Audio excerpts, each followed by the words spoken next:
What's up, guys? Welcome to Relatable. Thank you guys for tuning in. Today, we are going to talk about justice and how Christians should view justice from a biblical perspective. We've talked about this subject a lot. We've talked about the difference between secular social justice and what the Bible has to say about justice. This seems to be a theme that kind of weaves itself through a lot of the different things that we talk about. We've talked about this when we talk about socialism, when we talk about the different things that are happening in the news cycle when it comes to intersectionality, even how the news handles different kinds of people and how they report on different kinds of people, how they see what is just and what is not. And so the question is, do we hold ourselves as Christians to that standard of justice, whatever that is, and that's what we'll talk about, or to a biblical standard of justice, and what is the difference? And really, one of the big questions is, should Christians care about justice? Should conservative Christians care about justice? There are a lot of people who think that justice is a term that has been completely monopolized by the left. And when someone says justice, we might even kind of turn our brains off just a little bit because we think that they're going to come up with some leftist intersectional argument that we don't agree with. Or when people talk about equity, or people talk about equality, people talk about love, inclusion, all of these universally positive terms that have been associated, especially in recent years, to progressivism or to leftism. And so a lot of times conservatives will push away from those things and say, oh, well, no, we're not for that. But really what it should make us do when we hear someone say, I'm for justice, I'm for equality, we should ask the question, what do you mean by that? You'll probably notice with a lot of people who I consider on the social justice left, and we'll talk about kind of what social justice means to a variety of people, that they refuse to define their terms. So they very rarely will tell you what they mean by equality or equity or even reparations or justice. A lot of times, literally, the answer that you will get if you're engaging with someone online is Google it, or Google is your friend. And they act very put out or exhausted by the task of having to actually inform you what they're talking about. But in any kind of good faith discussion, any kind of debate or dialogue that we're having about a subject that is as important as justice or equality, we need to be able to define our terms. We need to be able to get on the same page. So when someone that you are engaging with uses a word like justice or equality, it is perfectly acceptable for you to ask what someone means by that. Now, you might get a very defensive response, but that will reveal to you right away that they don't have that much of an argument, because what we see a lot is that people use these terms that they know are supposed to be, like I said, universally positive. If you are against equality, if you are against justice, if you are against progress or love or inclusion, then of course you're a bad person. You're on the wrong side of history. But you don't get to just use these terms and apply them to whatever you want to apply them to, and then say people who disagree with your application of these positive terms must be bad people. No, I'm going to push you a little bit further than that, and I'm going to make you answer for the terms that you're giving me. I'm not just going to take your definition of justice. We need to agree on what justice looks like. And thankfully for Christians, we have one standard of justice, and that is the standard of justice that God gives us. Now, how that manifests itself, we might disagree on that. But at the end of the day, as Christians, we go back to the Word of God as inerrant and as our source of truth, as our source of wisdom, and Jesus Christ is our source of righteousness. And so through Him, we can credibly discern what is righteous and what is not, what is right and what is wrong.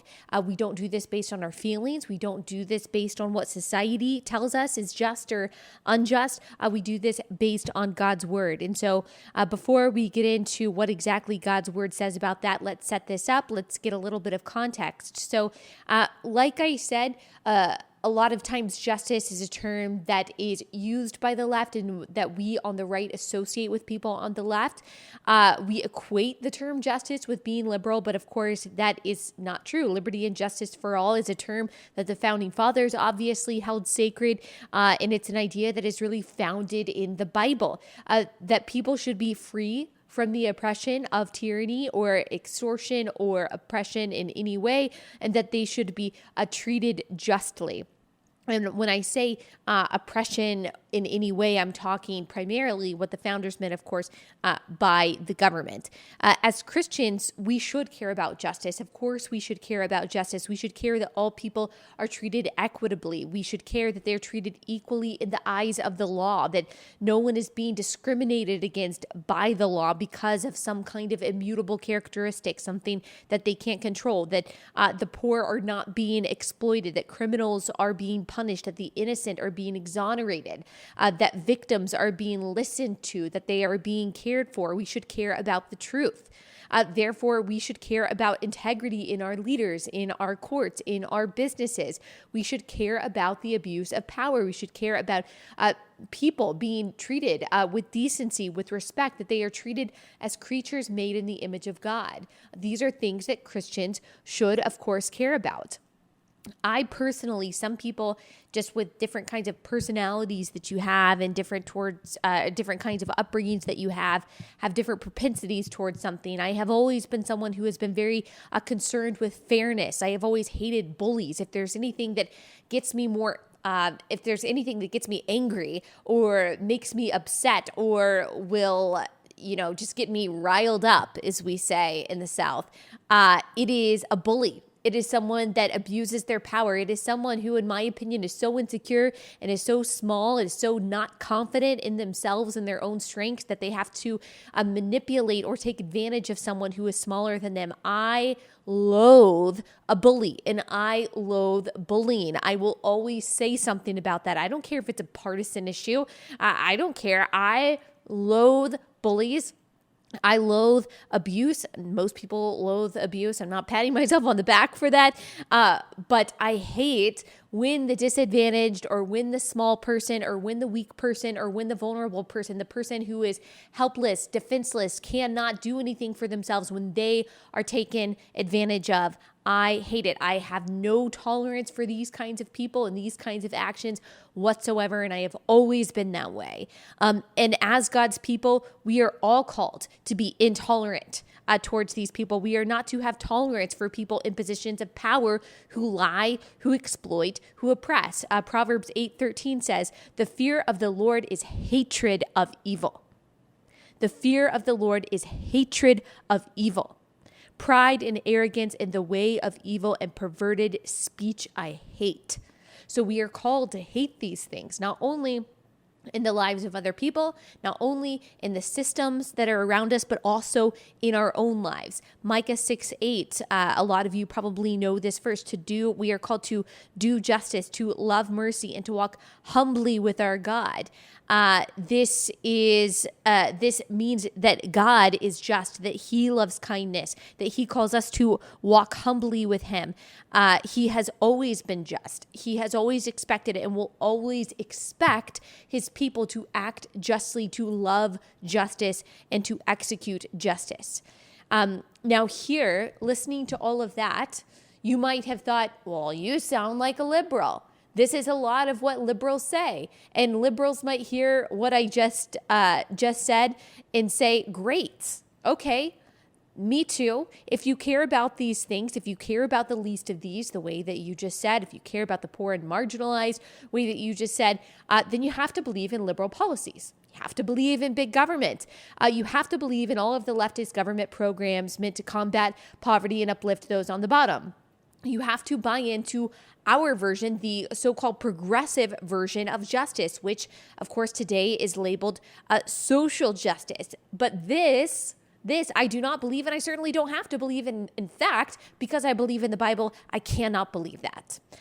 The form of justice that we often see, not always, but often, in many cases, coming from the left and leftist, so-called progressive Christians, we see is not based on truth, and it also squashes freedom. So here's what I mean. A lot of people, we've talked about this many times, a lot of people on the left view justice as equality of outcome. Not equality of opportunity, but equality of outcome. This is something that I go in depth in on the socialism episode, so I won't go too in depth here, but Basically, these people who see equality of outcome as a just thing, as a necessary thing, they see injustice everywhere they see discrepancy. Everywhere they see difference. So you will often hear them talk about the gender wage gap, for example, as a form of injustice, or the wealth gap between whites and the Black community as a form of injustice, or acceptance rates into a college of certain minorities that may be lower than white people or Asian people. You'll hear them say that is injustice, or the fact that even graduation rates that are different between different races might be a symbol of injustice.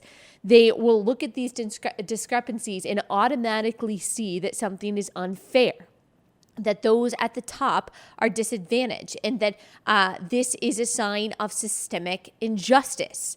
But the reality is that these are not always signs of systemic injustice. They could be in some cases, but discrepancies in success or wealth or acceptance into college does not necessarily or automatically point to bias or a lack of fairness. That is lazy thinking.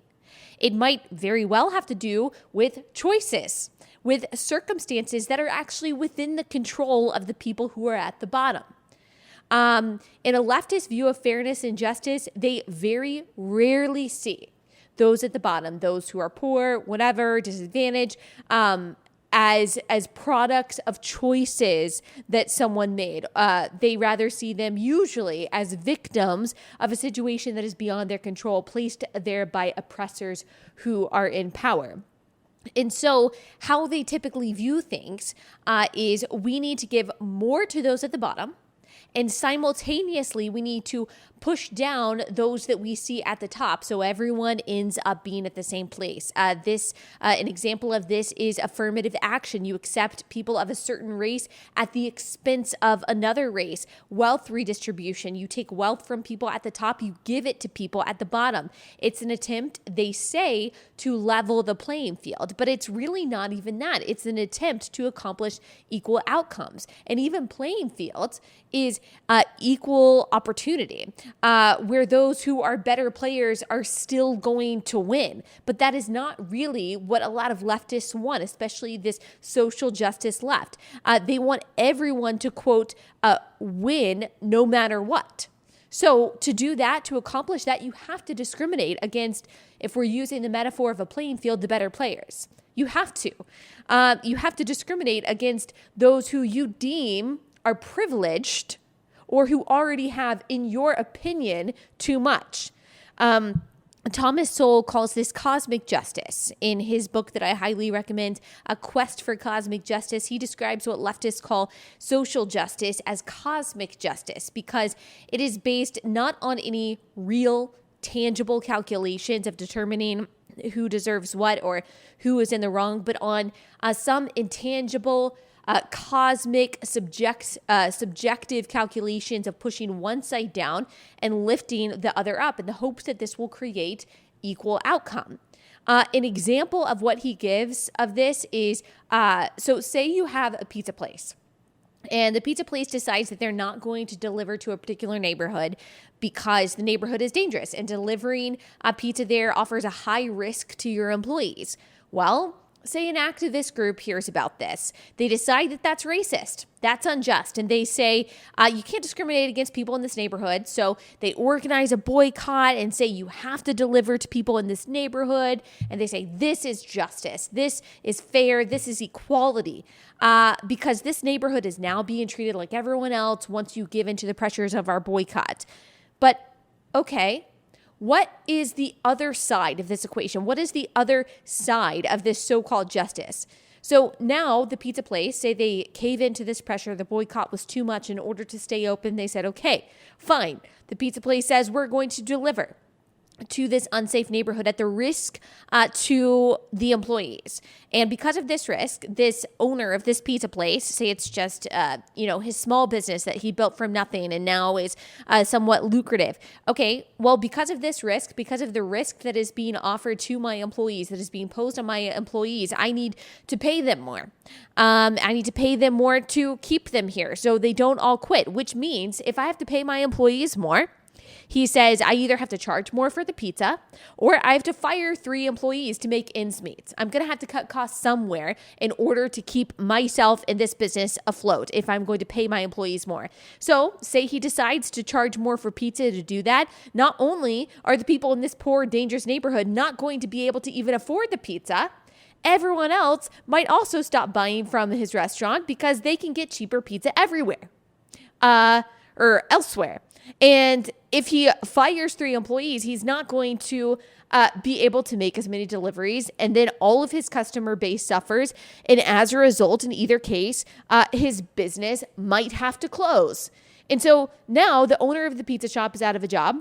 Now, all of his employees, maybe they were poor teens trying to make enough money to pay for their books or even provide for their families. Now they don't have jobs. Why? All for the sake of what seemed on the surface by this activist group, this is just an example, by the way, to be the just right thing to do. But this is cosmic justice. It aims for some arbitrary goal of fairness for one group at the expense of another group without even thinking about the cost. It's the same thing for raising the minimum wage, or what the Democratic presidential candidates are now calling living wage. It sounds really good. It sounds like you're advocating for those at the bottom who are being exploited by saying everyone deserves a living wage. And if you argue against that, then in my experience, I can tell you that from experience, you will be called an elitist bigot. They will say, well, why don't you believe that the McDonald's employee deserves to feed her kids? Why don't you believe that, Allie? They ask these really emotional questions because they don't want to deal with the logic that if you raise the minimum wage, the owner of the business is going to find a way to cut costs so he can still make a profit. And by the way, there's nothing immoral about making a profit. It's actually necessary for the business to keep going, for it to be worth it for this person to own this business and actually employ people. Also, very often a business owner is going to go without a profit for a long time or cut his own profits for the sake of his business, but he or she can only do that for so long because she has to feed her family. So if you raise the minimum wage, you're either going to have to fire people or raise the cost of the product. Either way, people are going to suffer. Soon, I guarantee you, if we raise the minimum wage, then all minimum wage jobs, like waiters, hostesses, whoever, are going to be automated because it's going to be too expensive to pay the minimum wage when the minimum wage is raised. There is going to be no more low-skill work available, which means that low-skill workers will not have job options. So the reality is the minimum wage, obviously, and this is getting a little bit off the justice point a little bit, should be set by the market, meaning that you pay someone as little as they're willing to do a job for. So whether that's $5 an hour or $500,000 a year. But no, it is not fair, advocates for cosmic justice say, to pay a worker at McDonald's less than you pay a secretary or less than you pay a manager, etc. So they say make sure everyone can live off of what they get paid for working 40 hours a week, no matter what their job is, no matter what the cost is on the other side of the equation. The other side of the equation, like we've said, is that people suffer. People lose their jobs. Businesses close down. So no one actually wins except for the people in government, because the people in government now have more people to care for. They can get people to pay more taxes to pay all the people who are out of jobs and have to depend on welfare. So no one really, though, besides bureaucrats, wins in that situation. So that is not justice. Another example of this cosmic justice that sounds good on the outside but ends up poorly for the people who are involved.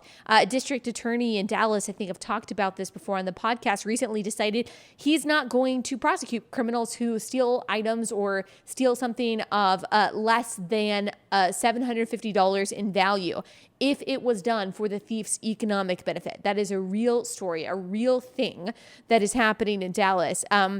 This is done in the name of social justice, in the name of helping the poor and the marginalized. But who does it hurt? It hurts. Well, I think it hurts the thief, first of all, because it trains you to be lazy and to be dishonest rather than making money in a way that demonstrates any kind of integrity. But it also hurts the men and women, probably even the poor men and women who are just trying to get by, who maybe own their own their own business, their own shop, and $600 or so of their property that is stolen, of their money that is stolen, is a big deal to them. That's a big deal to them. It sounds compassionate. It sounds like you're really helping those who are desperate, but you're hurting a lot of people. So social justice, as it is defined, cosmic justice, does not equal actual justice.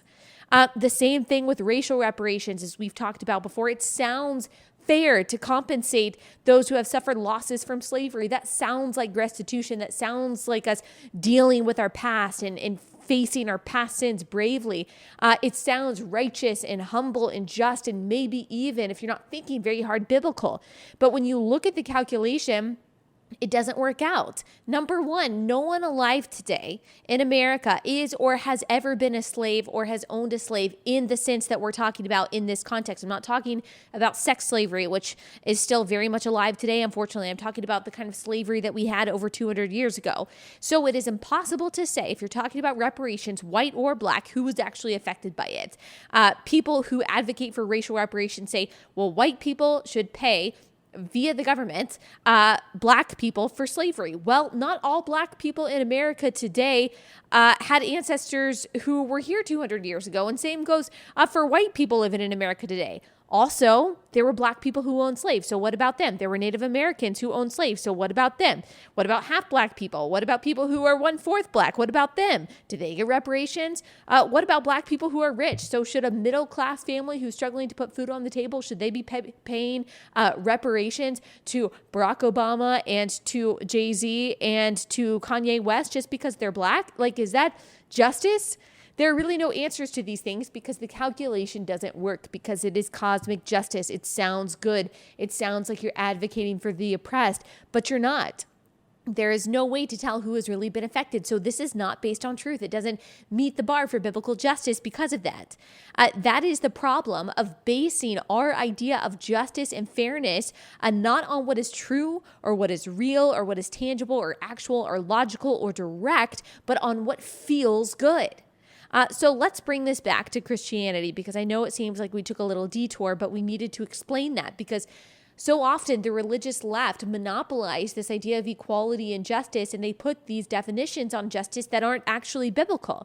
So I want to bring it back. Biblical justice, as we've talked about, is not based on what feels good, which is by nature biased, but what is good, which is by nature unbiased. Here's how Leviticus 19:15 defines one form of injustice.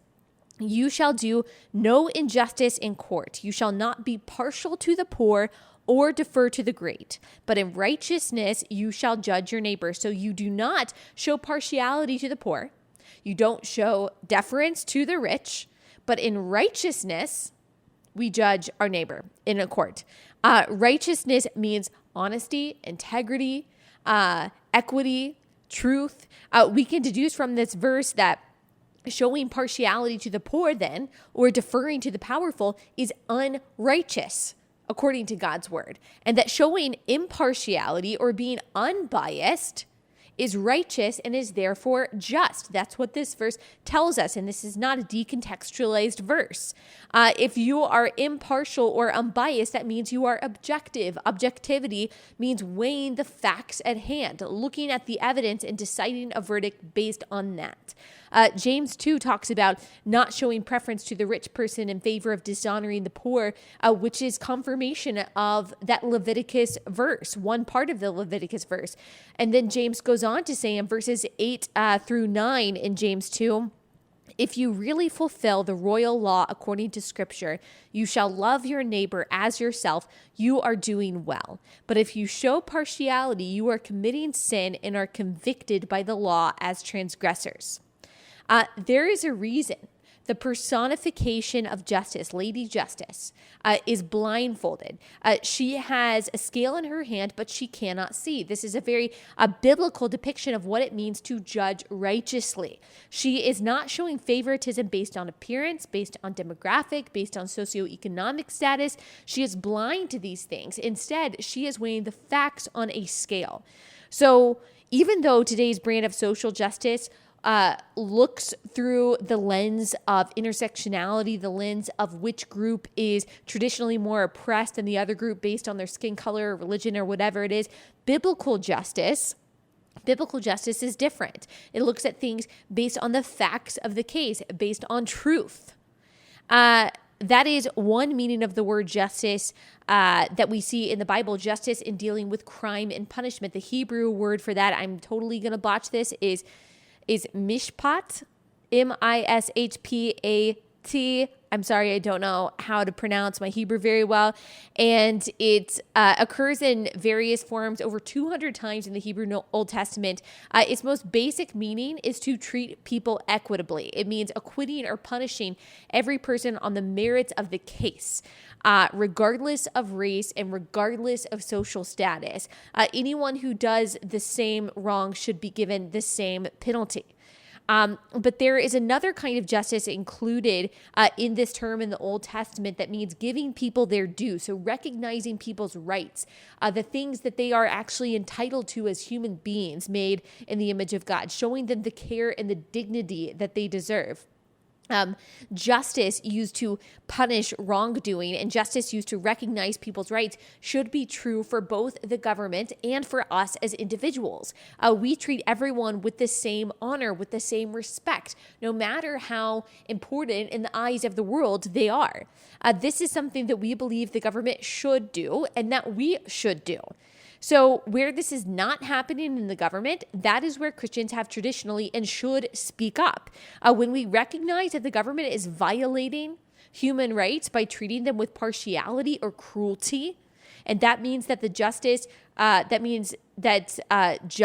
is not being executed in the way that we believe that it should be righteously and biblically, that is where we stand up. And that very often means that some of the issues that Christians stand up for are bipartisan, or that we stand against are bipartisan. That means, for example, that we care about abortion, both in a legal and a personal sense. So yes, we fight against legislation that strips the personhood from an unborn child. And personally, we help the mothers who are in crisis. We volunteer at pregnancy centers. We donate money. We help with the adoption process, whatever we need to do.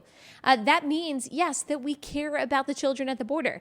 Now, this does not mean we have to be for open borders. In fact, in my view, caring for kids at the border means strong border policy. It means disincentivizing illegal crossings, making sure that both Border Patrol and ICE are being supported and held accountable, by the way. Of course, held accountable. But they're also being supported so that they can ensure justice is being executed towards bad actors, towards drug cartels, human traffickers, and also so these children that are crossing can be cared for well. It also means that we advocate for humane treatment for the children and their families. This, again, can be done through legislation. It can be done through our politicians, ensuring these people are treated with dignity, and it can be done personally. There are organizations that give aid to people at the border. There are organizations who are on the ground in countries where these people are coming from, teaching these people skills for trade, sharing the gospel, teaching them leadership skills and entrepreneurship. So real biblical justice in this case, in the case of immigration, just to kind of add not a caveat, but just a little aside here, does not simply mean that everyone who wants to come in comes in. That is not an example of justice, because again, this is a type of secular social justice that sounds good and compassionate, but the other side of the equation is that people are incentivized to cross illegally, putting children, and especially girls who stand a very high chance of being raped and sexually assaulted when they're crossing the border, at risk. It creates overflow for Border Patrol. So humane, individualized, compassionate care for those who are detained becomes impossible. It also means that there will be criminals who are allowed through, and the consequences of that, both on immigrant and non-immigrant communities in the United States, is obviously detrimental. Not to mention, it means that we essentially no longer have borders, which means we're no longer a sovereign country, which means that we can no longer enforce our laws and protect our people.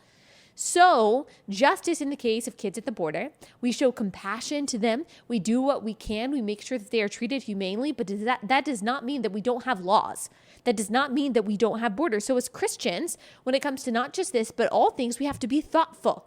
We cannot just choose the most emotional option. Now, sometimes it might be an emotional option in the sense that sometimes there might be emotion attached to it. But what's important is that we use truth, that we use logic, that we use our discernment. We have to consider both sides of the equation. We have to consider what is true. We have to consider what is righteous. We have to be impartial. For the example of abortion, if we look at both sides of the equation, we say, okay, we've got an unborn child here. We've got maybe a teen mom who is poor and she's not ready to have a child. We look at both sides of the equation and we say, okay, this baby, if they're born, they could have a really hard life. This mom isn't ready to be a child. It's pretty easy to see who takes the cake in that side of the equation. It's either dismember the unborn child or the mom has a hard life. Okay, well, I don't think that having a hard life, either for the child or the mom, justifies the taking of a physical life. And plus, of course, there are other options like adoption. And so we're thoughtful about those things. It doesn't mean that we forget about the mother. It doesn't mean that we don't take care of the mother when she's in need. It doesn't mean that we abandon her. Of course not. But it does mean that we weigh both sides and we say, okay, the physical life of a child is always going to trump the non-physical aspects of this and the non-life-threatening aspects of the abortion issue. So this also means that Christians care about justice. This means that we care about what happens in the criminal justice system. For example, you probably know about the infamous crack versus coke crackdown, pun intended there, where those who had crack were given far harsher sentences than those who possessed just cocaine. Now, there's a lot to this story. There's a lot of history here. There's a lot of context here that we don't really have an opportunity to get into right now. But crack was disproportionately possessed and sold by Black people. There was no real reason for the distinction in sentencing between crack and cocaine. And this is often seen as a liberal issue. This is often brought up as a liberal, I don't want to just say talking point because that sounds trivializing, but as a liberal point about how systemic racism has manifested itself in various ways throughout our history. But this particular instance should not just be a liberal issue because this was not justice. As far as we can see, this was not justice to have this kind of disproportionate, disparate sentencing for crack versus cocaine because that is not based on reality. That appears arbitrary. So Christians should not be for arbitrary applications of justice or arbitrary applications of sentencing. We should be for equal application of punishment for breaking the law. And it doesn't seem like that happened in that case. And so we should care about that. This means that we care about what happens in our prisons. In April, there was a report that absolutely broke my heart about a woman who had special needs or who had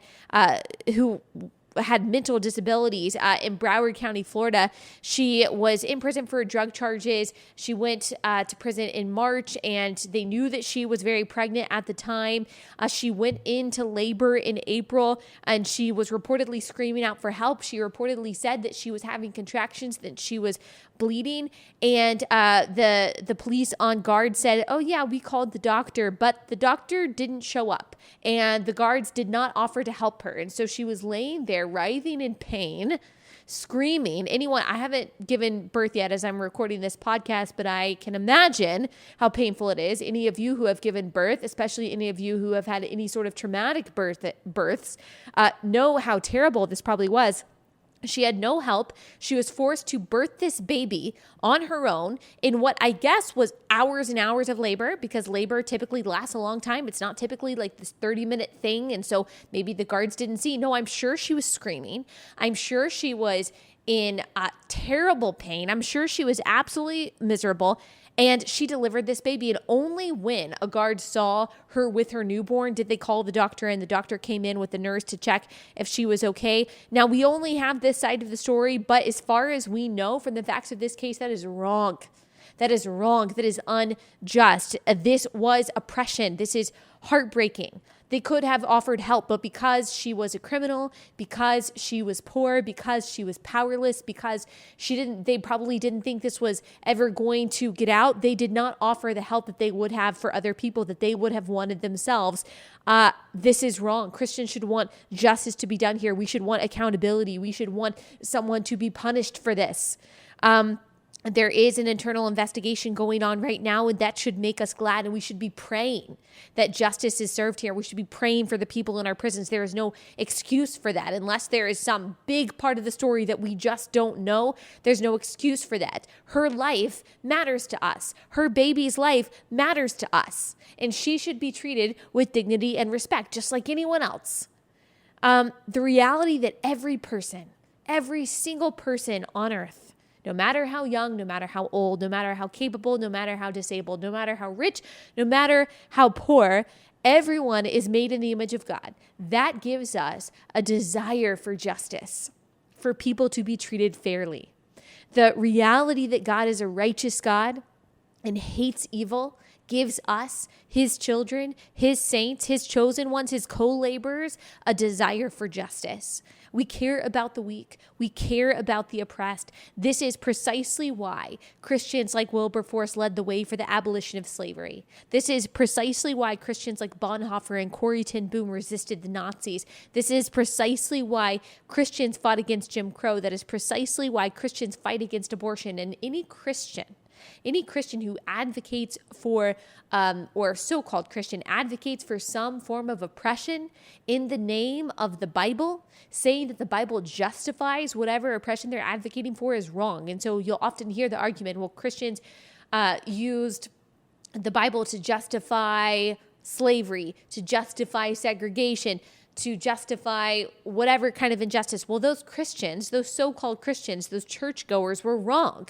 They were wrong because that's not what the Bible says. That doesn't say anything about the wrongness of Christianity. That says something wrong about the people who called themselves Christians. Christianity does not justify oppression. It does not justify injustice. In fact, it speaks loudly against those things and calls Christians to fight against them, both legislatively in a way that is thoughtful and truthful, by the way, not just latching on to big government programs that take away people's freedom and don't actually help anyone, and personally ourselves. And so when we look at Christians throughout history, Christians, gospel-believing, gospel-preaching Christians, they have been on the front lines against injustice.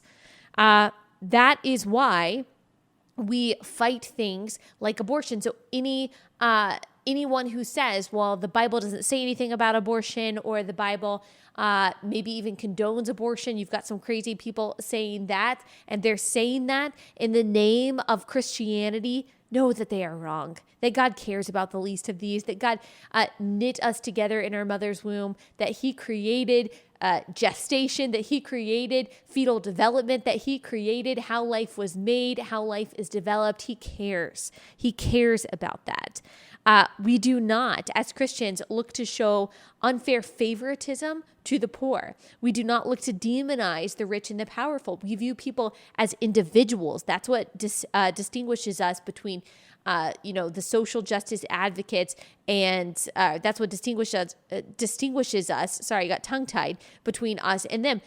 We do not see people as members of groups. We see people as individuals. We do not assign people oppression points based on their immutable characteristics and judge their guilt or innocence from there. That is not righteous.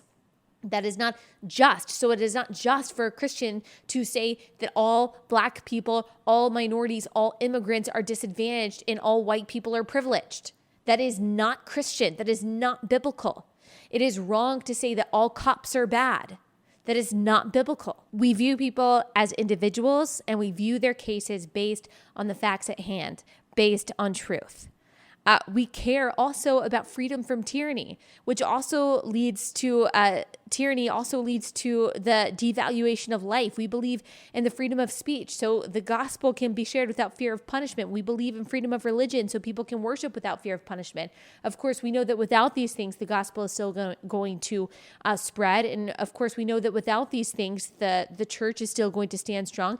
But we should believe in these things, because these things lead, without these things, without freedom of speech, without freedom of religion, that leads to oppression, which leads to human suffering, which is unjust.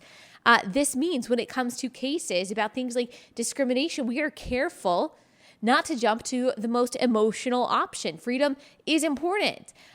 If you look at the case with Jack Phillips, the cake baker out of Colorado, who said out of his religious convictions that he was not going to bake a cake for a gay couple for their wedding. He would bake them another kind of cake, but not a wedding cake because that violated his personal conscience. And Colorado said, too bad. You're going to have to bake this cake. Of course, he was sued by the gay couple, and it went to the Supreme Court. The Supreme Court said, no, you don't have to bake a wedding cake for gay people. Now, the Supreme Court decision on that didn't actually do that much for religious liberty. That's kind of besides the point. But the fact of the matter is, Christians on that side of the case, we should care about religious liberty because the couple has the freedom still to go anywhere they want and get the cake that they want made. But Christians are called to follow God's law first, and that's what this person was doing. And we should advocate for a government that allows us to follow God's law and to not have to violate it, because otherwise we're going to be forced to by a tyrannical government. That's not justice. So here's the most important factor here. Here's what we're going to end on, that you often will not hear. That you often will not hear from those who claim to be Christian social justice advocates. The way to spread true justice, true advocacy, true peace is not through legislative changes. It's not even through cultural changes. It is through the gospel of Jesus Christ. Those who are dishonest, those who are who oppress, those who dehumanize the unborn, who exploit the poor, who do not enact proper justice, do so for one reason: they don't know God. Ephesians 4:17 through 24. Now this I say and I testify in the Lord, that you must no longer walk as the Gentiles or non-Christians do, in the futility of their minds. They are darkened in their understanding, alienated from the life of God because of the ignorance that is in them due to their hardness of heart. They have become callous and have given themselves up to sensuality, greedy to practice every kind of impurity. But that is not the way you learned Christ, assuming that you have heard about him and were taught in him as the truth is in Jesus, to put off your old self, which belongs to your former manner of life and is corrupt through deceitful desires, and to be renewed in the spirit of your minds, and to put on the new self, created after the likeness of God in true righteousness and holiness. So there's a difference between those who know God and those who do not. Those who know God, those who do not know God, those who are not in Christ, are darkened in their understanding. They are ignorant. They are alienated from the life of God. Their hearts are hardened. They are callous. They give in to sensuality, to greed, to impurity. That is not true for those who are in Christ. We are to put off those things which belong to our old selves, to be made new, to be like God in righteousness and in holiness. And I would say, if I can be so bold, to extend that to say in justice and in sacredness, in rightness, and in being set apart. Now, this doesn't mean that there aren't moral people who are not Christians, in the sense that there are people who follow God's moral law without calling themselves Christians. That is a gift of common grace that is extended to all people, that all people can know God's moral law, follow it, and still come across as biblically minded or moral people. There are people like that, but essentially the people who practice these kinds of atrocities that we've been talking about do so because they don't know God, and no one is righteous really apart from Christ.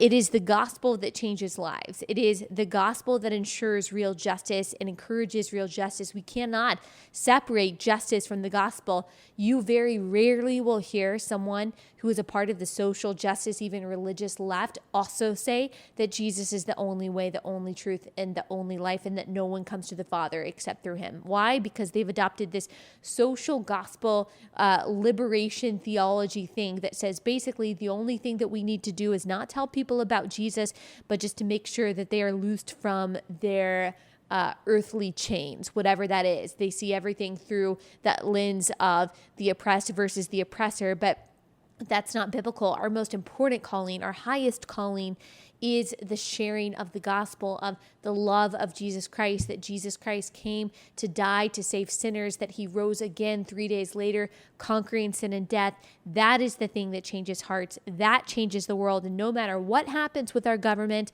no matter what happens with our society and our culture, we preach the gospel no matter what. So that's where I'm going to end it today. Hope you guys enjoyed it. If you do like this podcast, please leave me a 5-star review on iTunes. And if you don't, subscribe to my channel, Allie Beth Stuckey on YouTube. Do that. And feel free to follow me on social media as well. And I'll see you guys soon.